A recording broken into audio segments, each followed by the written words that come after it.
Bonjour à toutes et à tous. Du fait des évolutions du monde professionnel, de la réglementation aux attentes des actifs et du monde en règle générale d'ailleurs, nous avons choisi d'explorer ensemble les moyens de repenser le monde du travail.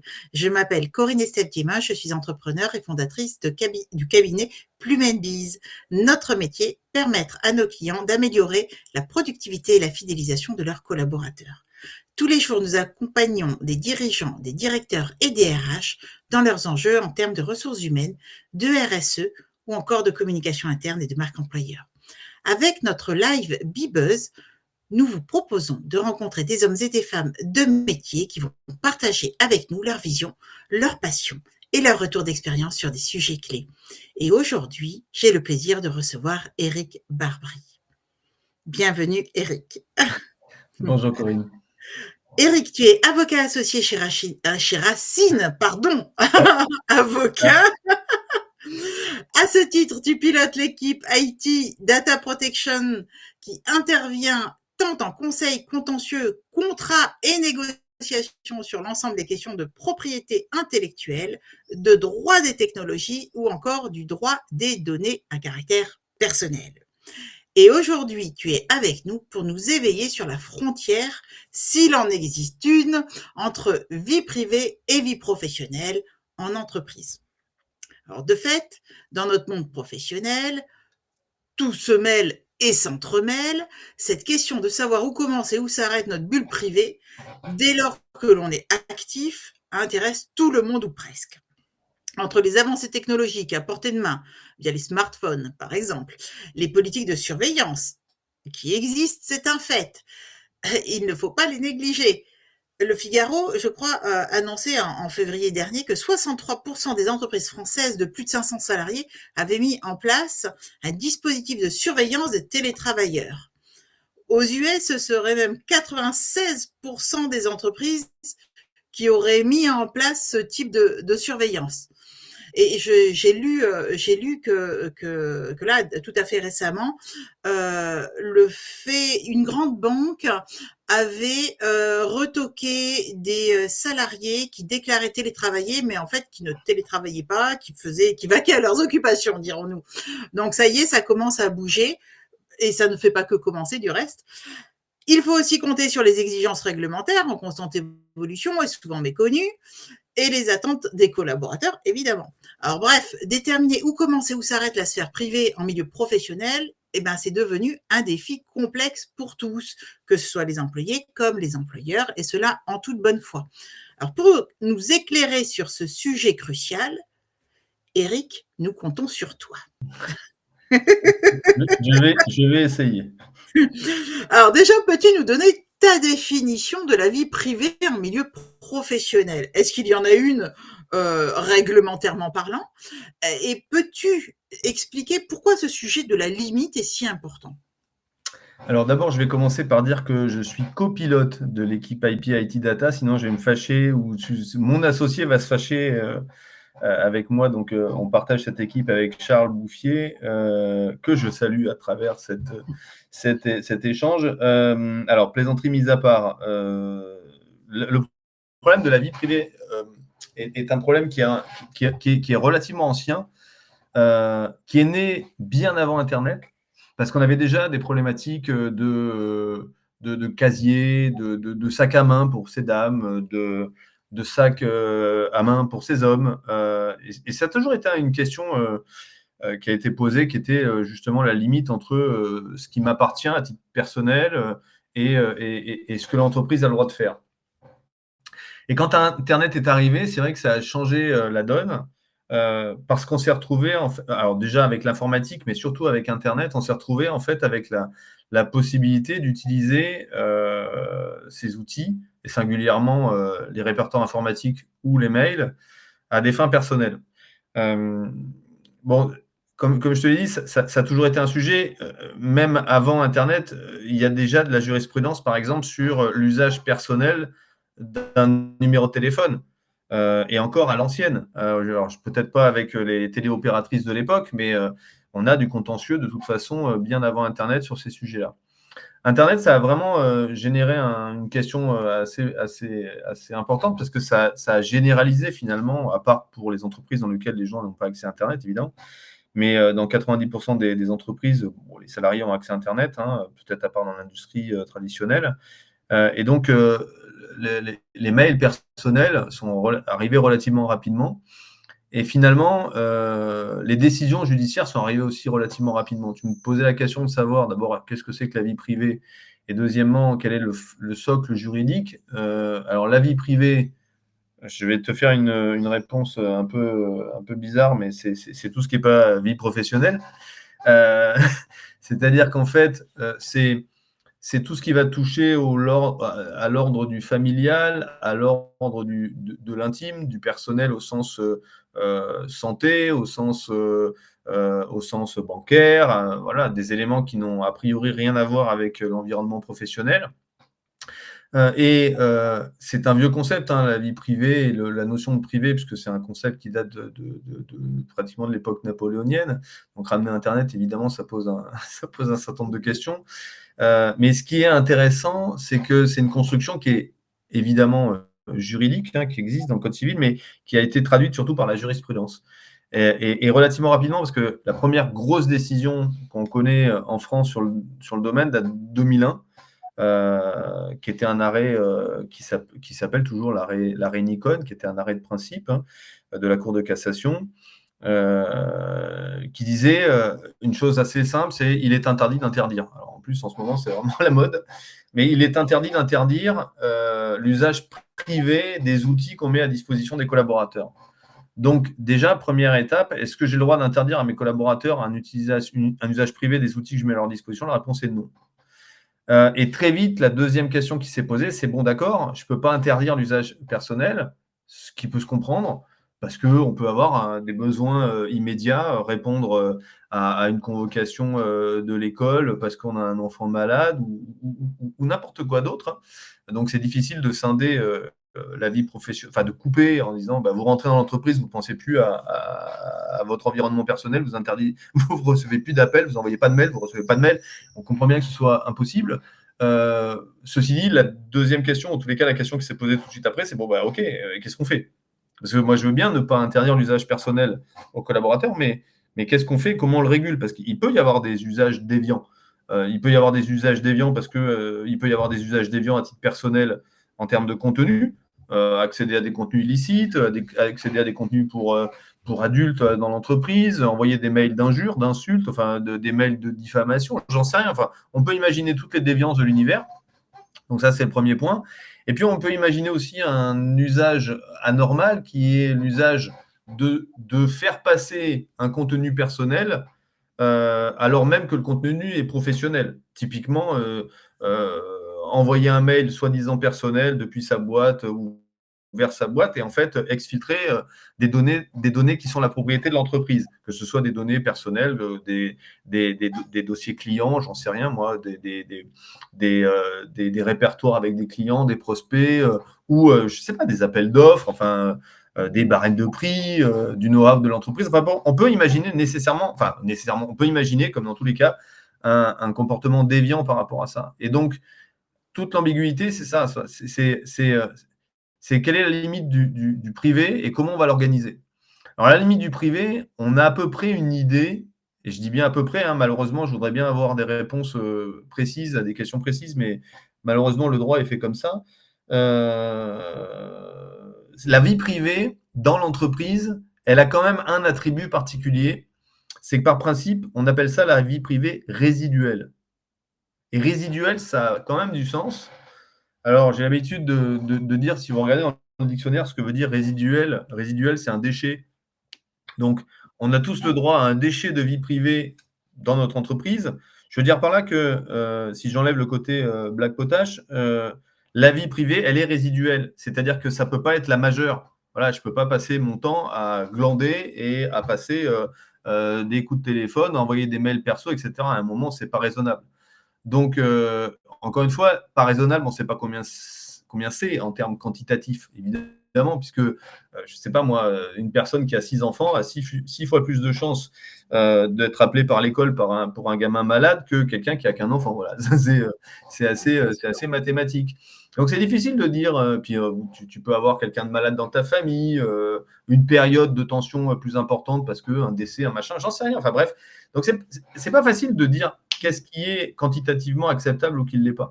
Alors il y a des jurisprudences sur lesquelles on dit autant de mails c'est compliqué, autant d'appels téléphoniques ça ne le fait pas, bon, mais on n'a pas vraiment quelque chose de clair. Par contre, on peut travailler autour de la notion de résiduel en disant, ben voilà, il est clair que ça ne peut pas être la majeure. Et puis, il peut y avoir éventuellement des points sur lesquels on va rappeler les règles du jeu. Résiduel, par exemple, c'est ce qui est socialement admis. Voilà. Qu'est-ce qui n'est pas socialement admis? Par exemple, même résiduellement jouer en ligne depuis le bureau, on va dire que c'est pas. Alors, c'est socialement admis de jouer, mais enfin, c'est pas quelque chose qui est de l'ordre de l'intime. C'est pas un problème familial, une question familiale. C'est pas une question de santé. C'est pas une question bancaire. Voilà. Donc, globalement, ça n'a rien à faire dans la vie privée résiduelle. En tous les cas, ça, tu peux le faire en dehors de ton activité professionnelle, en dehors de ta plage de travail. Voilà. Donc, il n'y a pas de raison d'internaliser ça dans ton environnement de travail. Donc, on va dire que résiduel, encore une fois, c'est petit, et puis c'est ce qu'on peut pas, c'est ce à quoi on peut pas échapper dans une journée de travail. Voilà. Alors, dit comme ça, évidemment, après, il faut le mettre en musique.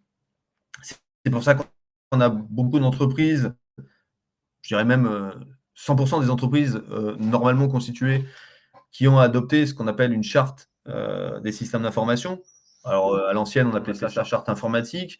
Là, maintenant, c'est en train de migrer en plus vers une charte des systèmes d'information et de l'intelligence artificielle, parce qu'on a aussi le problème de l'intelligence artificielle qui rentre en ligne de compte.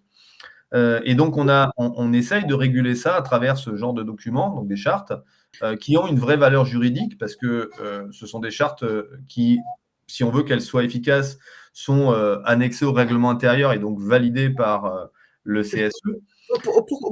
Pourquoi l'intelligence artificielle rentre dans ce cadre-là?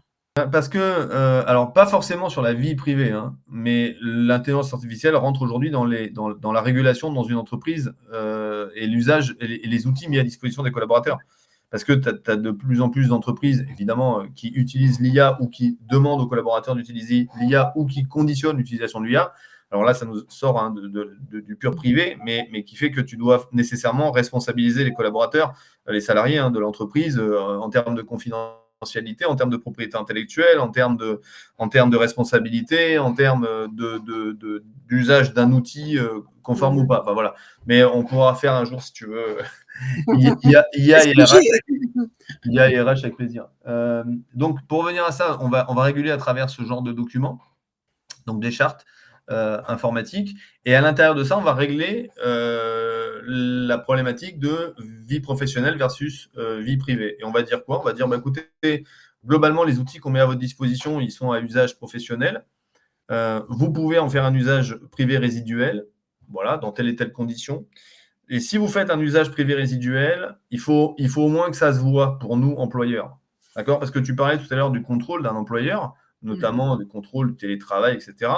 Là, on n'est pas dans la vie privée résiduelle, on est dans une arnaque à l'employeur. Voilà, quelqu'un qui est en télétravail et qui glande, c'est pas bien. C'est au-delà du problème de la vie privée résiduelle, si tu veux. Là, c'est un comportement anormal. Et là, l'employeur a parfaitement le droit de contrôler l'activité de ses salariés. Et il peut le faire à travers les réseaux sociaux, à travers Internet, à travers les outils informatiques de l'entreprise. Donc, la question, c'est l'employeur a le droit de contrôler, mais l'employeur n'a pas le droit de violer la vie privée résiduelle des personnes. Donc, l'employeur doit accepter, par exemple, l'envoi et la réception de mails personnels et ne peut pas regarder ce qu'il y a dedans. Et ça, si tu ne le régules pas en disant, écoutez, on va mettre en place une charte et dans cette charte, on va dire, dans la plupart des cas, vous l'utilisez à des fins professionnelles, pas de sujet. Et quand vous l'utilisez à des fins personnelles, alors il y a une règle d'or qui est que ça doit être visible de l'employeur pour que l'employeur, justement, n'y aille pas. Et là, c'est un répertoire que tu appelleras personnel ou privé. moi, je préfère privé parce qu'au moins, je sais l'écrire. Parce que personnel, les gens, ils écrivent ça P-E-R-S-A-U-N-E-L. Non, mais si, je te jure que ça peut arriver. Alors que privé, globalement, à part vouloir l'écrire P-R-I-V-A-I-S, on devrait y arriver. Et puis, personnel et privé, c'est pas tout à fait le même concept. Mais bon, on s'en fiche. En tous les cas, l'idée, c'est quoi? C'est que l'employeur doit pouvoir voir rapidement ou simplement si c'est un répertoire privé et ou si c'est un mail privé. D'accord? Après, ça pose plein d'autres questions. Qu'est-ce qu'on fait avec le chat? Qu'est-ce qu'on fait avec ceci? Qu'est-ce qu'on fait avec cela? On va même pas rentrer là-dedans parce que c'est sans fin, quoi. Mais en tous les cas, sur les grands axes qui sont les répertoires et les mails, on va demander aux collaborateurs de les identifier comme privés. Et donc, si on les identifie comme privés, normalement, l'employeur n'a pas à y accéder. Voilà. Sauf, et on y reviendra sans doute dans les questions que tu vas gentiment me poser, sauf si évidemment le collaborateur, d'une certaine manière truande ou détourne le terme privé pour mettre à l'intérieur des contenus professionnels, comme je te le disais tout à l'heure, par exemple, pour filtrer des informations d'entreprise sans que ça se voit. Quels sont les principaux textes législatifs, réglementaires qui encadrent la protection de la vie privée des employés en entreprise? Est-ce qu'il y en a? Encore une fois, non, la vie privée en tant que telle, c'est consacré par le Code civil. Par contre, ce qui est consacré par la jurisprudence, c'est bonjour, ça c'était ma femme, c'est le plaisir du télétravail, ami internaute.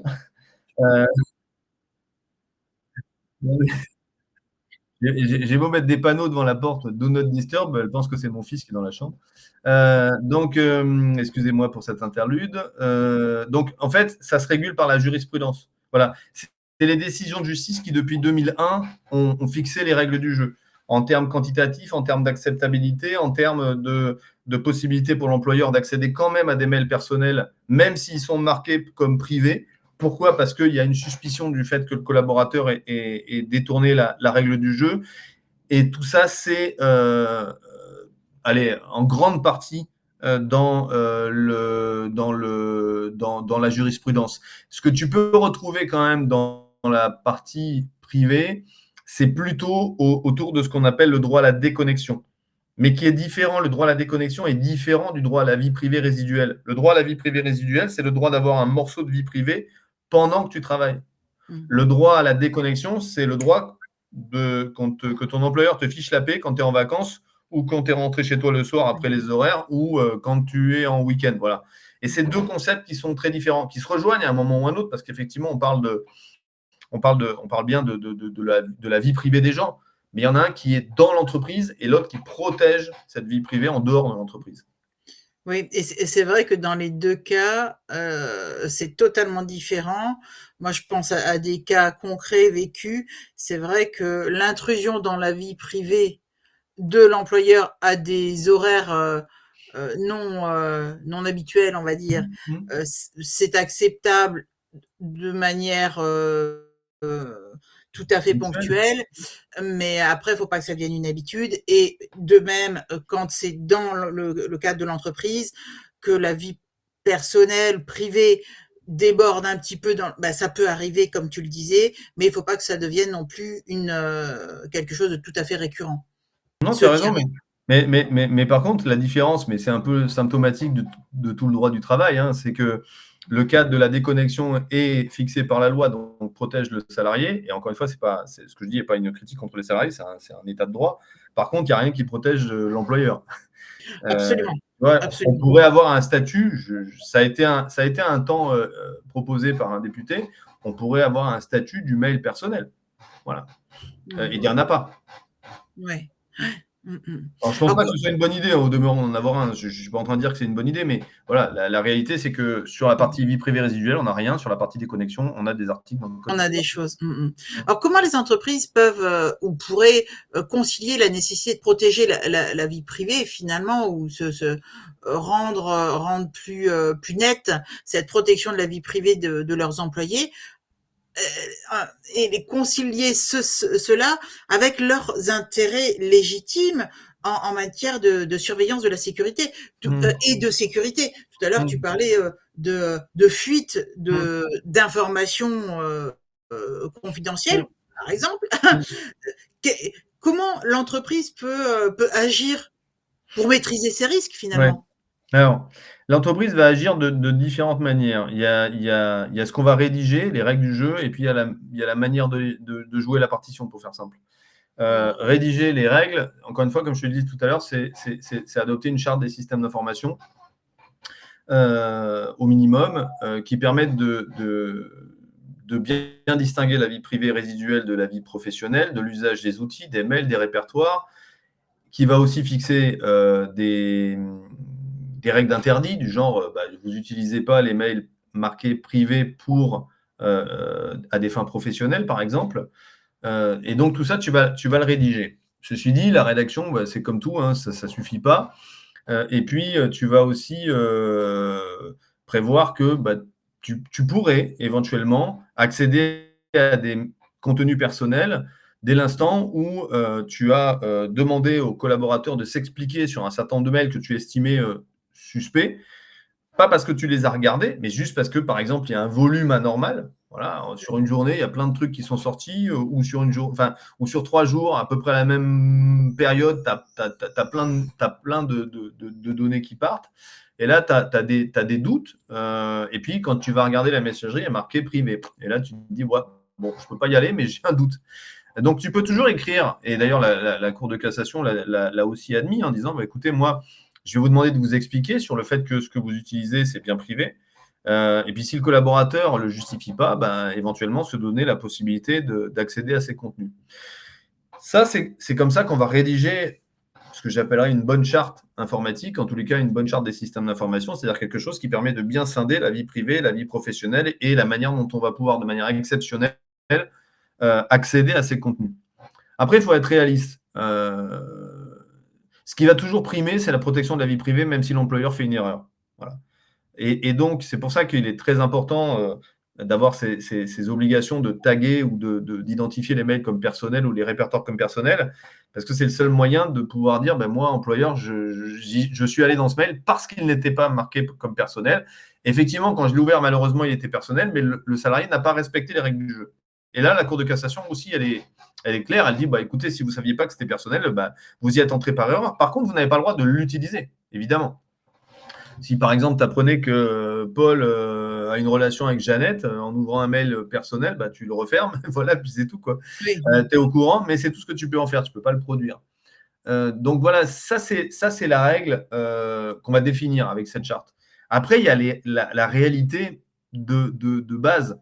Moi, quand je suis confronté à ce genre de problème, je fais très attention justement à cette protection de la vie privée. Parce que ça m'arrive évidemment d'avoir des cas dans lesquels l'employeur a des doutes sur le fait qu'un salarié n'est pas en train d'extraire ou d'exporter des données. Bon, encore une fois, tu n'as pas besoin d'ouvrir les mails pour voir qu'il y a des choses bizarres. Hein. Ça s'appelle des données de connexion ou des logs ou des données de trafic. Enfin bref, tout un tas de trucs. Et là, la question, c'est comment on fait. Voilà. Alors, si tu as bien rédigé ta charte, a priori, tu devrais pouvoir y accéder après avoir invité le collaborateur à s'expliquer. S'il y a un risque élevé pour l'entreprise, je ne dis pas que ça légitime tout, mais quand même, ça légitime beaucoup de choses, parce qu'un risque élevé pour l'entreprise, c'est quand même quelque chose qui sans transcender ou sans porter négation à la vie privée, doit permettre quand même à l'entreprise de se protéger. Après, dans des cas plus compliqués, on peut éventuellement séquestrer dans les mains d'un huissier les mails suspects, par exemple, et aller demander au tribunal d'autoriser le dit huissier à regarder lui-même les mails sous couvert de confidentialité et de dire à l'employeur, oui, c'est personnel ou non, ça l'est pas. Voilà. Tu vois, on peut trouver des solutions qui sont évidemment beaucoup plus compliquées, beaucoup plus longues, beaucoup plus coûteuses. Mais si on veut se protéger à 100%, voilà, il y a des moyens. Maintenant, encore une fois, le meilleur moyen, ça reste la régulation, ça reste la charte informatique ou des systèmes d'information avec des bonnes règles du jeu qui sont connues de tous, qui sont validées par le CSE, donc qui sont applicables à tous les salariés sans avoir besoin, par pitié, de faire signer la charte aux salariés. Sinon, c'est autant la faire signer à tout le monde et pas passer par le CSE. Et donc voilà, mais je pense que la règle de base, c'est rédiger justement les règles du jeu entre l'employeur et l'employé. D'accord. Et imaginons qu'une entreprise, et je pense qu'il y en a un sacré paquet, qui n'ont pas rédigé justement de charte et qui enfreignent finalement ces limites de regarder ou de ne pas regarder les contenus des emails de leurs collaborateurs ou de tracer de manière considérable ou inconsidérée la vie, la vie de La leurs vie privée de employés. leurs salariés, ouais. Oui, qu'est-ce qu'il risque? L'employeur, il risque quoi? Eh bien, il vaut mieux qu'il ait une charte.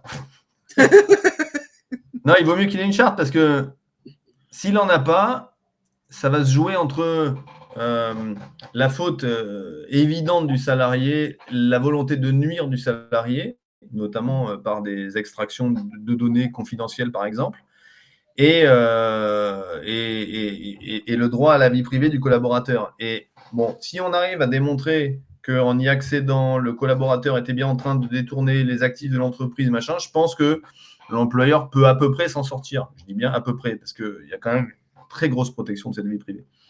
Mais si c'est flagrant, si tu veux, que le collaborateur a violé les règles du jeu et a truandé l'entreprise et l'a mis en danger, la question, je pense, ne devrait pas trop poser de problème en termes de décision. Là où ça peut poser un problème, c'est on n'a pas de charte, on a cru que, on a ouvert, on est tombé sur des photos de vacances, et là, pan. Et le collaborateur, évidemment, est au courant parce que quelqu'un lui a dit, parce que les gens s'aiment et donc se disent les choses les uns les autres. Et là, le problème, c'est que ouvrir une correspondance privée, c'est du pénal. Voilà. Ah oui. Et oui, tu as une réglementation assez stricte sur la protection de ce qu'on appelle les correspondances privées. Donc, il est interdit d'intercepter, d'ouvrir une correspondance qui ne t'est pas adressée. Alors, si elle t'est adressée par erreur, là, tant pis pour celui qui l'a envoyé. Mais si le fait d'intercepter et d'ouvrir une correspondance privée entre deux personnes, ou 3, ou 4, ou 12, c'est sanctionné pénalement. Et donc, il faut être extrêmement attentif à ce sujet parce que le mail personnel, mail perso dans une entreprise, c'est bien une correspondance privée. Voilà. S'il est échangé entre un salarié et quelqu'un de l'extérieur, sa famille ou un ami, ou même en interne éventuellement, hein, c'est aussi un vrai sujet. Tu penses quoi des nouvelles technologies, tu sais, de surveillance électronique, les outils de suivi des performances, et cetera, et cetera? Qu'est-ce que tu en penses, sur ce sujet de la vie privée versus, vie professionnelle? C'est une bonne chose? Est-ce que c'est vraiment utile? Alors, est-ce que c'est vraiment utile? La réponse est oui. Est-ce que c'est une bonne chose?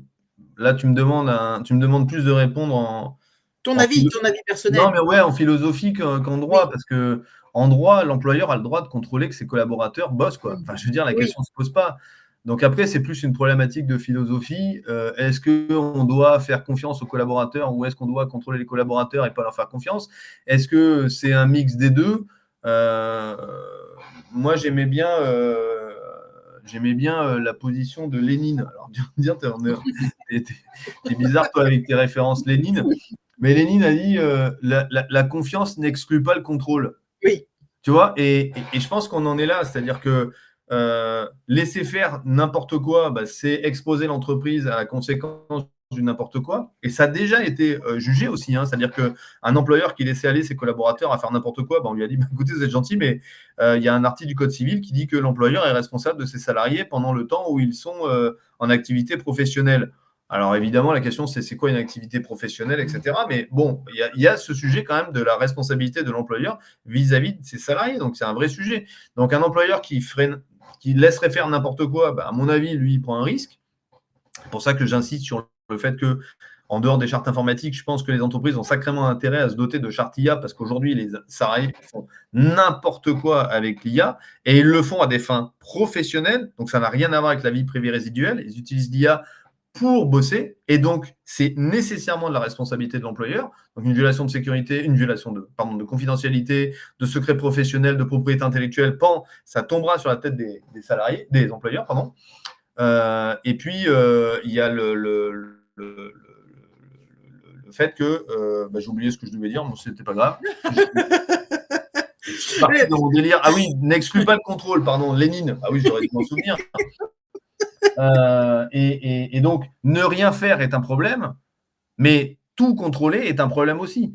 Ça aussi, c'est interdit par la loi, notamment par la CNIL, par exemple, qui dit on ne peut pas fliquer les collaborateurs en permanence. Alors, la CNIL ne s'est pas encore complètement positionnée sur des outils techniques du type outils d'analyse de mail ou autre, encore qu'elle a déjà dit que pour un certain nombre d'entre eux, il fallait faire une analyse d'impact. Donc, ça veut dire que sur un plan informatique et liberté, il faut faire une analyse profonde de la situation.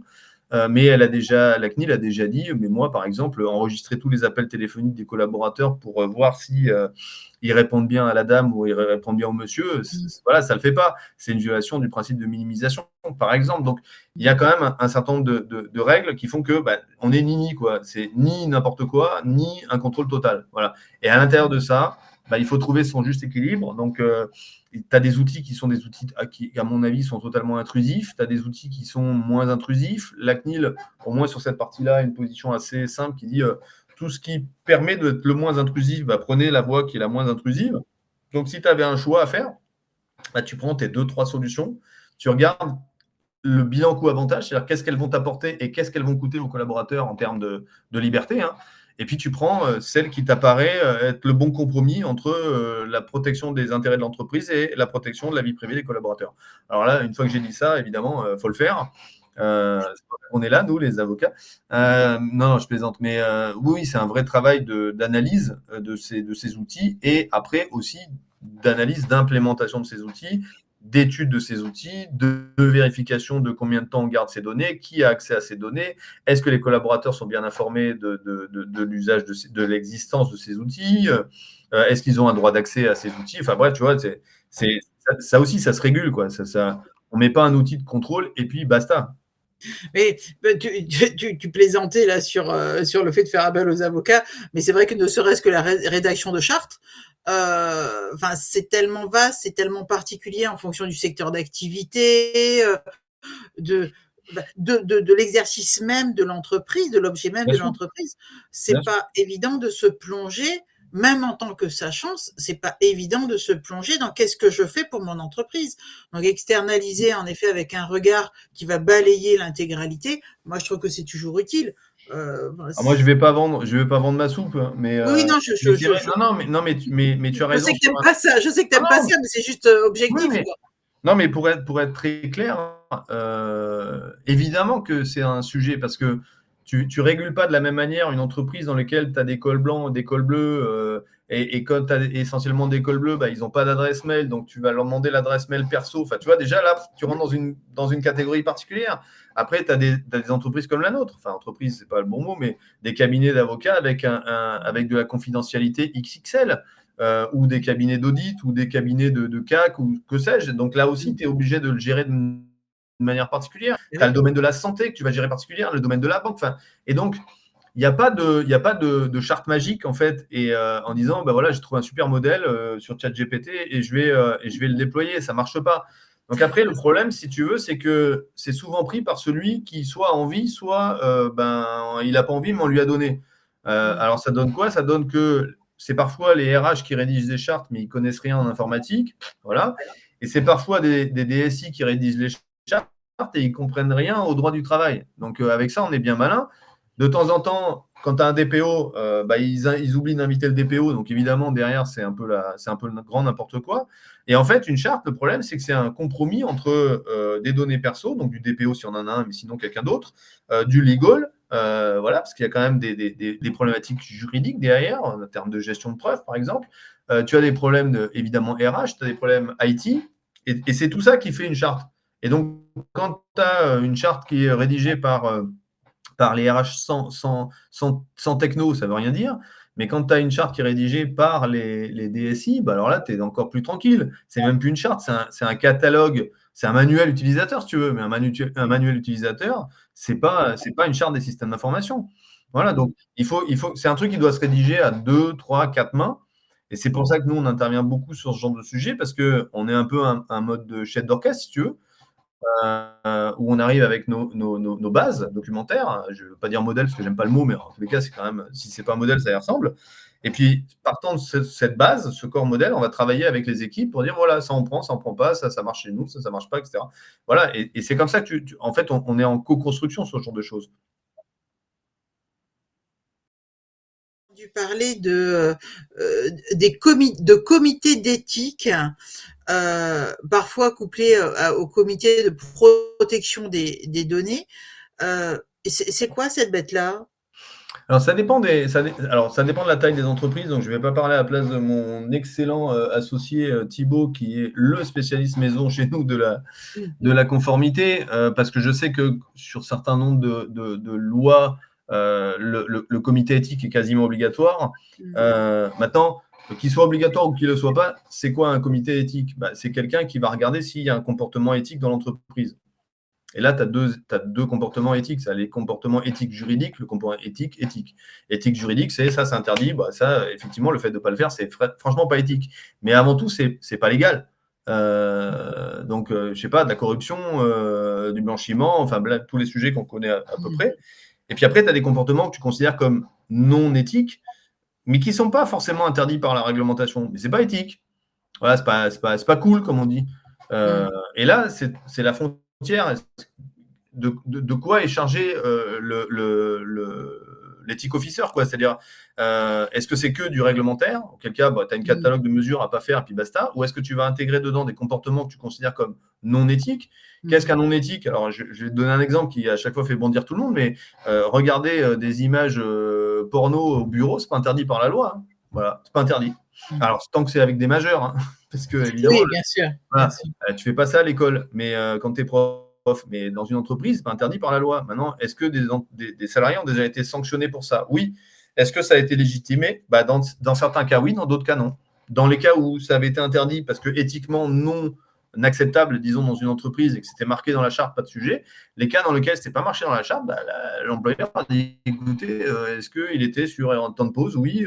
Est-ce que c'est interdit dans votre charte? Non. Bon, voilà, c'est la messe est dite, quoi. Donc, il faut faire attention avec cette notion d'éthique et surtout, si on a un comité d'éthique, il y a un truc qui est fondamental, c'est d'avoir une charte éthique. C'est-à-dire que si tu as un comité d'éthique et que tu n'as pas la charte éthique, ça ne sert à rien parce que comment tu peux pas constater un manquement à l'éthique si tu n'as pas défini les règles du jeu. Le collaborateur, en toute bonne foi, te dira ok, moi ça c'était interdit. Bon, ça j'ai compris, c'était dans la charte des systèmes d'information. Mais votre éthique, je ne sais pas où elle commence et je ne sais pas où elle s'arrête. Donc, si tu n'as pas une charte éthique, autant pas avoir de code éthique. Hein. Ouais. Après, moi, ma réflexion, et j'imagine que pas mal de dirigeants peuvent avoir cette réflexion aussi, c'est en fait, on n'arrête pas d'avoir des chartes de chartes, des chartes et chartes. C'est compliqué à gérer au final. Quand tu es dans une grande structure, ok, dans une PME, alors dans une TPE, j'imagine même pas, mais c'est vrai que c'est chaud, quoi. Non, tu as entièrement raison. La seule réponse que je pourrais t'apporter, alors elle est de mon expérience, elle ne, comment dire, c'est pas forcément une généralité, c'est que tu es obligé de définir des règles du jeu. Et la loi ou pas t'impose un certain nombre de règles du jeu. Par exemple, le télétravail, c'est pas moi qui impose des règles en matière de télétravail, c'est le code du travail. La déconnexion, c'est pas moi qui invente, c'est le code du travail. La vie privée résiduelle, c'est pas moi qui l'invente, c'est la Cour de cassation. Donc, tu es obligé d'avoir ces différents outils. D'accord? L'éthique, pareil, si tu as des lois Sapin 2, 3, 4, 12, tu dois mettre des règles du jeu. Après, la question est un juste équilibre au niveau de l'entreprise. Effectivement, si tu t'appelles grosse entreprise du CAC 40, tu n'as pas trop de sujets pour avoir une charte éthique, une charte des systèmes d'information, une charte de la déconnexion et je ne sais pas quoi. Pourquoi? Parce que, en fait, chaque direction opérationnelle en charge de ce sujet va le traiter. La charte éthique va être gérée par le comité d'éthique ou le patron de l'éthique. Voilà. La charte des systèmes d'information, généralement par le couple DSI-RH. la déconnexion par les RH et ainsi de suite. Le télétravail par les RH et un peu par le voilà. Donc, tu vas trouver ça. Si tu dégrades la taille de l'entreprise, du middle market ou du small market, l'exigence est la même. Simplement, c'est le contenu qui va changer. Moi, je n'ai pas besoin d'avoir une charte de 22 pages pour une boîte dans laquelle il y a 10 personnes. Par contre, je suis quand même obligé en tant qu'employeur de dire, bon, bah écoutez, quand vous avez un mail perso, vous écrivez perso ou privé. Voilà. Et ça, tu l'envoies dans un mail. Donc, une charte, ce n'est pas forcément une charte validée par un CSE, truc tralala. Ça peut être un truc simple, mais au moins, je ne sais pas, moi, les 10 commandements, quoi. Voilà, les 10 commandements d'une entreprise, c'est pas quelque chose, c'est pas une honte. Et n'importe quel employeur doit être capable de, même s'il a 10 personnes ou 15 personnes, il est en risque. Voilà.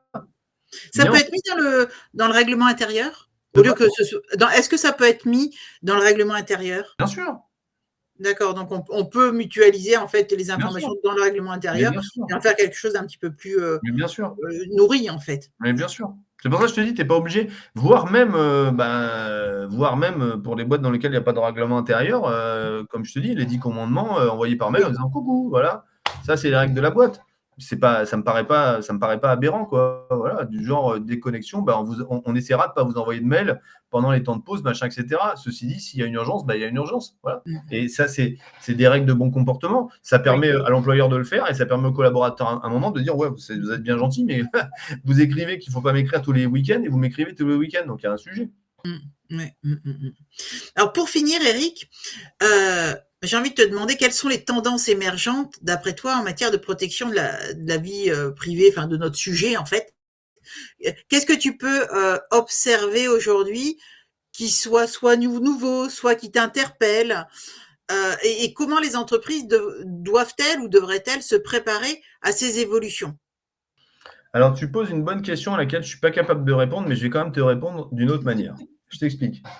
J'ai pas de vision, moi je suis pas Madame Soleil, donc j'ai pas de vision sur qu'est-ce qui se passerait demain et voire même qu'est-ce qui se passe aujourd'hui, parce que ce qui se passe aujourd'hui, c'est que on déploie de l'IA et de l'IA et de l'IA et de l'IA, donc nécessairement à un moment ou à un autre, on va balancer de l'IA pour surveiller les collaborateurs ou pour identifier des comportements anormaux. Voilà. Donc c'est sûr que c'est une tendance qui va arriver.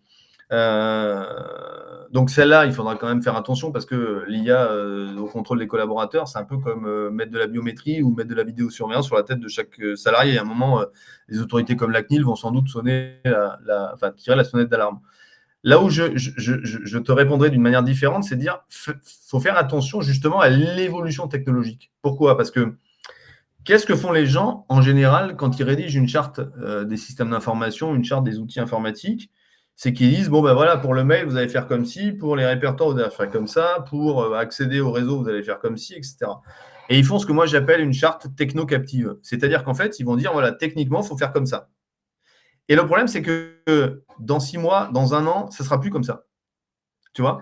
Et donc, leur charte, elle va tomber par le fait qu'elle sera en décalage complet avec les évolutions technologiques. D'accord? Si par exemple tu dis dans une charte, ben voilà, on se permet de contrôler l'activité des collaborateurs en dehors de la vie privée résiduelle, blablabla, et qu'on va vous contrôler comme ça, ben, tu es coincé. Parce que si demain tu les contrôles comme si, eh ben, tu n'es plus comme ça. Et comme c'est une règle qui est une règle de sanction, cette charte, c'est quand même la base d'une sanction, ben, tu ne peux pas sanctionner quelqu'un si tu ne lui as pas dit exactement comment tu allais faire.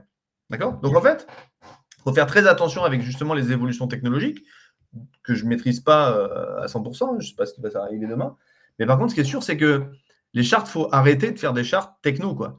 Il faut faire des chartes d'usage. C'est-à-dire que tu dis pas forcément avec quoi tu contrôles. Tu dis comment tu contrôles, quelle est la nature du contrôle que tu vas réaliser. Mais tu ne vas pas dire je contrôle de cette manière-là. Voilà, de la même manière, quand tu vas te connecter au réseau, tu ne vas pas dire vous êtes gentil, vous mettez votre adresse email et un mot de passe de 6 caractères. Allez, demain, si je dois en mettre 8, je fais quoi? Ah, mais ils ont marqué 6 dans la charte. Bah oui, mais moi, je vous demande 8. Et, tu vois bien le désastre dans lequel on peut arriver. Donc, il faut faire extrêmement attention à avoir des chartes qui soient des chartes mobiles dans le temps, voilà, qui soient adaptables ou qui soient rédigées de manière à pouvoir embarquer toutes les nouvelles technologies qu'une entreprise pourrait mettre en œuvre, à commencer par l'IA pour l'instant. Là, pour l'instant, ce n'est vraiment pas le cas. Et c'est pour ça que moi, je milite plutôt aujourd'hui en faveur, alors ça va être contre ce que tu disais tout à l'heure, mais en faveur d'une charte IA, au moins pour les entreprises dans lesquelles on est exposé. Exposé veut dire grande boîte avec beaucoup d'usages, ou exposé veut dire petite boîte, mais avec des données très sensibles. Voilà, pour pouvoir dire, attention, il faut réguler ces nouveaux usages, c'est sûr. Écoute, Eric, je pense que je vais encore faire appel à toi. Je vais abuser de ton temps pour faire un autre buzz sur l'intelligence artificielle parce que tu en parles énormément et je pense qu'en effet c'est un sujet à part entière qui va venir en fait complètement faire évoluer nos quotidiens, nos métiers, nos obligations aussi, que ce soit RH, que ce soit dirigeant, que ce soit en tout cas, merci beaucoup. Merci à Merci toi. pour Merci ton pour temps. l'invitation. Merci encore, Eric. Notre live se termine. Un grand merci à chacun d'entre vous pour avoir partagé ce moment sur la frontière entre, ou les frontières entre la vie privée et la vie professionnelle en entreprise. À nouveau, merci Eric pour ton temps, pour notre échange, pour la qualité des informations que tu partages avec nous à chaque Bibuzz. Ne manquez pas nos prochains rendez-vous, donc tous les mardis à 10h30 sur LinkedIn. En attendant, restez connectés, retrouvez nos articles sur le blog Plume & Biz, mais vous avez aussi accès à tous les replays si vous avez raté des Bibuzz sur la chaîne YouTube Plume & Biz. Et en attendant de vous revoir, prenez soin de vous. À très vite. Merci Corinne. Bonne journée. Au